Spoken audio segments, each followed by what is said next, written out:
The American Society for Preventive Cardiology closed out its 2026 Congress on Cardiovascular Disease Prevention this month, and the meeting delivered exactly what its name promises: 3 days in Scottsdale, Arizona, built entirely around catching heart disease before it starts, not treating it after the fact. The ASBC 2026 Congress ran from July 31 through August 2 at the Phoenician Resort, and this year's program leaned hard into head-to-head debate. 6 separate sessions, pitting leading voices in preventive cardiology against each other on risk scores versus imaging, and on prevention pharmacotherapy. There was a joint session with the National Lipid Association covering hypercholesterolemia, high triglycerides, elevated LP, and inflammation, alongside guideline updates on hypertension, dyslipidemia, and cardio-kidney metabolic syndrome. A training academy opened the Congress the day before the main program, giving 50 selected clinicians in training a full day of mentorship and clinical tools. 2 major trials, Select and Coral Reef, got formal reprise presentations to the room, and a new Meet the Editors session put attendees directly in front of the editors of JACC, Circulation, and the American Journal of Preventive Cardiology, the journal that now publishes every accepted ASBC abstract in a supplemental issue.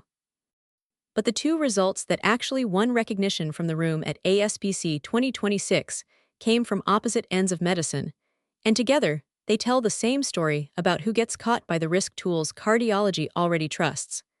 The first is the one that took Best Oral Abstract on the Congress's opening day.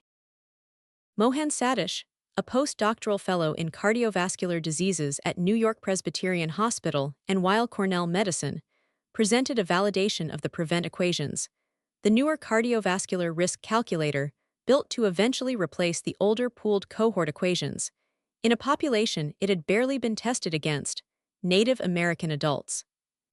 Satish's team turned to the Strong Heart Study, the largest longitudinal cardiovascular cohort ever built around Native American communities, drawing participants from 12 tribes and communities across Arizona, North Dakota, Oklahoma, and South Dakota, recruited in 2 waves back in the late 1980s and early 2000s, and followed ever since. The analysis covered 3,613 participants, median age 56, just over 1,300 of them men, a group with 3 decades of real outcomes behind it. That cohort carried real risk.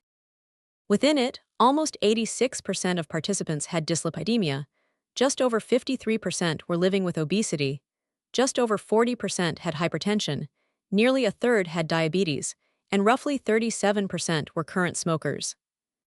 Over 10 years of follow-up, about 8% of participants developed cardiovascular disease overall, 5.5% had an atherosclerotic cardiovascular event specifically, and close to 5% developed heart failure. That is exactly the kind of population where an accurate risk calculator matters most, and exactly the kind of population most risk calculators have never been properly checked against.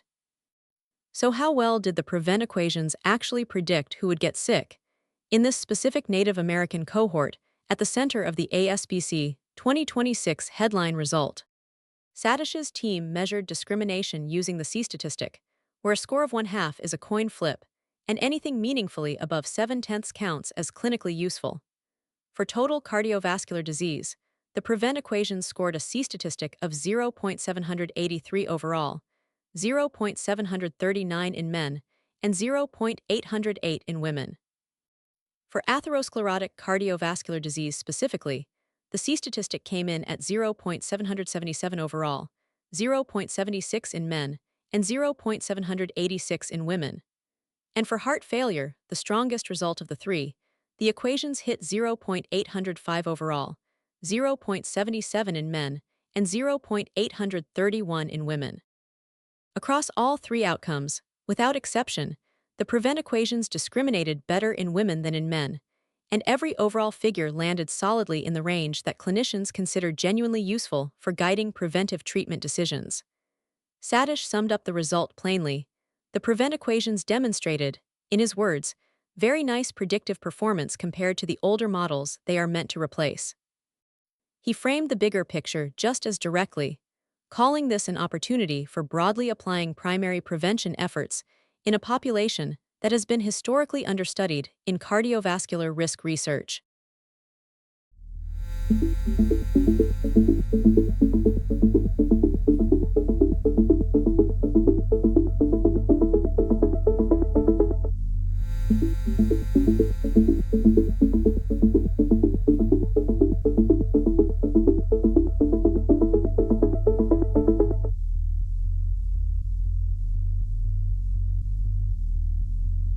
Native American adults carry some of the highest cardiovascular disease rates of any population in the United States, and until this ASPC 2026 analysis, the tools used to flag who needs earlier statins, earlier blood pressure treatment, or earlier lifestyle intervention had never really been checked against their actual, decades-long outcomes. The study is not without limits, and Satish's team was upfront about both of them. About 13% of participants had risk factor values so extreme that the PREVENT equation could not generate a score for them at all, meaning this validation does not cover the full spectrum of real-world risk. And the newer enhanced PREVENT models, the versions that add urinary albumin to creatinine ratio and HbA1c for even sharper prediction, were not evaluated in this analysis, leaving open whether those refinements would perform even better, or whether the gains researchers have seen in other populations hold up here too. None of that undercuts why the ASPC 2026 Congress handed this work its top oral abstract award, out of a record number of submitted abstracts this year. A risk calculator that is accurate on average but miscalibrated for specific populations can send exactly the wrong message: false reassurance to people who actually need earlier treatment, or unnecessary alarm to people who do not. Testing the PREVENT equations directly against a cohort, like the Strong Heart study, instead of simply assuming the results generalize, is precisely the unglamorous validation work that closes those gaps. And it is exactly why the judges at this Congress picked it as the standout oral presentation of the whole meeting. It was not the only award-winning result at the American Society for Preventive Cardiology's 2026 Congress, making that same point from a completely different direction. In a separate presentation at the same Congress, also honored with a Best Oral Abstract Award, Brooke Bartley, a dermatology resident at the University of Texas Medical Branch and UT Southwestern Medical Center, looked at something most cardiologists never see directly: coronary artery calcium, that shows up incidentally on chest CT scans ordered for completely unrelated reasons in patients living with psoriatic disease. This is a different study, a different presenter, and a different data set from the PREVENT equations validation covered above, but it belongs in the same conversation because it is testing the same basic question from the other side. Bartley's team, working under a project called Stratify PSD, reviewed more than 4,000 psoriatic disease patient records from 2020 through 2025. Among the patients with a measurable coronary calcium score, about 38% had zero calcium, roughly 30% had a small amount, 17% had a moderate amount, and 15% had a large amount. Look closely at that last group, the patients with the largest calcium buildup. Every single one of them already had at least one traditional cardiovascular risk factor, and 57% had already experienced a cardiovascular event. Yet 21% of that highest risk group had no statin documented anywhere in their medical chart. And among patients who had not yet had an event, nearly 43% still showed moderate to large coronary calcium, while only about 3.5% of them were flagged as high risk by standard PREVENT scoring, the very same tool that performed so well in the Strong Heart study just a few sessions earlier at the same Congress. That gap is worth sitting with for a moment. Psoriatic disease is an inflammatory condition, and inflammation itself is increasingly understood as an independent driver of coronary artery disease, separate from cholesterol, blood pressure, or the other risk factors that traditional calculators were originally built around. A patient can look low risk on paper, by the standard checklist of risk factors, and still be quietly building calcium in their coronary arteries, because the disease process driving that buildup was never part of the checklist to begin with. That is precisely why an incidental finding on a routine chest CT, ordered for something unrelated like a cough or a fall, turned out to be some of the most clinically useful information in that patient's entire chart, and why Bartley's team is now pushing to make sure radiologists and rheumatologists alike start paying attention to a number that used to get glossed over as background noise. Put those two award-winning ASPC 2026 results side by side, and the throughline is unmistakable. Preventive cardiology's best validated risk tools are only as good as the populations they have actually been checked against. The PREVENT equations held up impressively in Native American adults once Mohan Satish's team finally tested them there, which means clinicians now have real, published validation to lean on rather than an assumption that the numbers would translate. And the same PREVENT equations appear to be missing meaningful cardiovascular risk in psoriatic disease patients, a population where chronic inflammation itself may be driving disease that a standard risk score was never built to detect, which means clinicians treating those patients may need to look past the calculator entirely and start incorporating incidental imaging findings into how they think about statin therapy. Neither result argues for scrapping the tools preventive cardiology already relies on.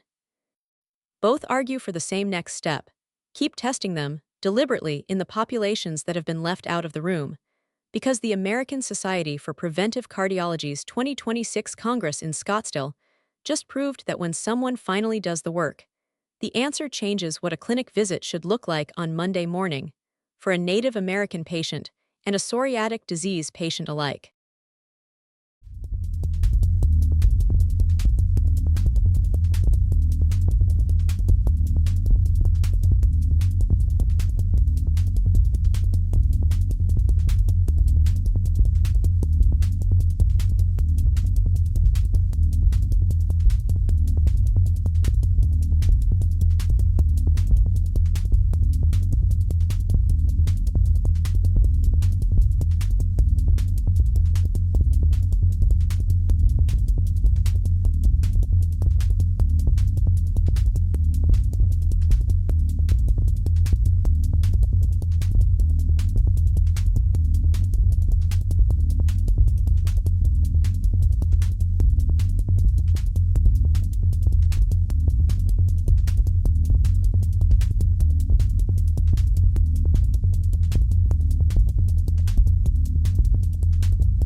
That is the story of how the Prevent risk equations performed at ASPC 2026. Add your perspective in the comments, share this story with a colleague, and subscribe for the next ConferenceHype narrative.